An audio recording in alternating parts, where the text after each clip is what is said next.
Primeiro é preciso contextualizar esse comentário que nós vimos aí, dizer que Freud está ultrapassado, né? Tão ultrapassado. O texto inaugural da psicanálise que nós consideramos foi o texto que Freud escreveu sobre a interpretação dos sonhos, que ele deixou para publicar justamente em 1900, que seria a virada do século, para marcar o século XX como o século da psicanálise. Passados 126 anos, nós já comemoramos edições do lançamento dessa obra e a psicanálise não está ultrapassada, tampouco o fundador, o pai da psicanálise, como nós costumamos chamar. Nós temos assistido um avanço daquilo que está sendo chamado de psicologia baseada em evidências e como se o surgimento dessa linha anulasse, né, a psicanálise, a sua construção teórica, o seu edifício teórico, que começou com Freud, foi atualizado por Lacan, e nós tivemos outros pós-freudianos também, como Melanie Klein, Winnicott, Anna Freud e tantos outros, né? A psicanálise não está ultrapassada porque o inconsciente não está ultrapassado. Ele ainda rege a nossa vida. Certa feita, quando Freud foi aos Estados Unidos, ele disse que ele fez um comentário de que eles não sabiam, mas o que eles estariam trazendo era a peste. Ou seja, ele já sabia que a psicanálise causaria uma ferida narcísica ao dizer e ao reconhecer que nós não somos sujeitos na nossa própria casa. Aquela ideia de racionalidade, de razão, cai por terra e surge aí o inconsciente e o sujeito do inconsciente que rege muito mais as nossas escolhas e as nossas vidas. E isso é uma ferida narcísica, segundo Freud, para o homem, porque desloca essa posição de dono da razão e de que existe aí uma força, algo desconhecido governando a nossa vida, né?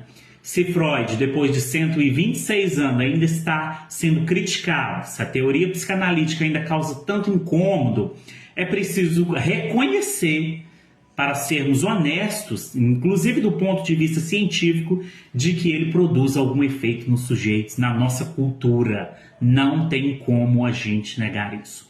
Nós podemos criticar a psicanálise, é possível criticá-la em diversos aspectos, né?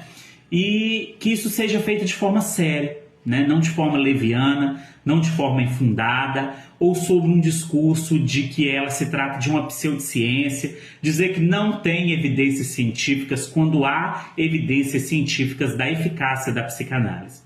Só que muitas vezes o que nós vemos é que os detratores da psicanálise não se prestam a papel nem de dizer o que é ciência, ou de qual método de ciência, de qual forma de produção de conhecimento científico nós estamos falando.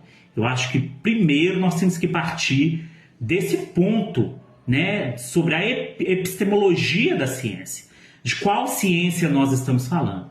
E é preciso colocar e deixar bem claro que quando nós falamos de psicologia, de psicanálise, nós não estamos falando de ciência bruta. O objeto de estudo dessas ciências é um objeto, a subjetividade, né? Nós temos que considerar isso na hora de fazer ciência e de pensar em que tipo de produção de conhecimento científico nós estamos tratando, né?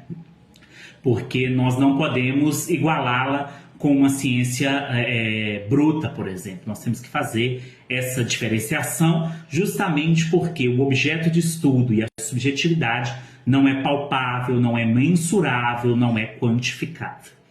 Vamos ser honestos, vamos reconhecer que a psicanálise é viva e pungente e que o edifício teórico que foi construído a partir de Freud continua a reverberar na nossa cultura, a produzir efeitos, né? A produzir técnicas e formas de escuta singulares a partir da clínica e nos diversos espaços onde a psicanálise está inserida e que sim, nós podemos criticá-la, sobre diversos aspectos, mas devemos fazer isso de maneira ética, séria, fundamentada e não de maneira leviana e não sobre o prisma de a ciência, colocando ela como um estatuto da verdade, que não pode ser questionada, que não pode ser replicada os estudos, tá? Nós temos que ter seriedade para começar, para iniciar uma discussão.